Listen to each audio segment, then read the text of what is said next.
കൊന്നാനാം അമ്പെടുത്ത് രാമനയണ നേരമതയും ലങ്കേശൻ രാവണന്റെ നെഞ്ചിലിടുക്കിയായി വല്ലാതെ മോഹമുണർന്നു മൈഥിലിയെ കട്ടതുകൊണ്ട് എന്തെല്ലാം മുകില് വന്നെന്റെ കൈലാസനാഥ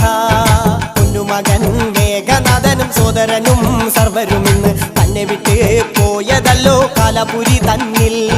പശ്ചാത്താപം നിറയണ് രാമന്റെ ശരമുനയാൽ മോക്ഷത്തിൻ പടി കടക്കാൻ മോഹമുദിച്ചല്ലോ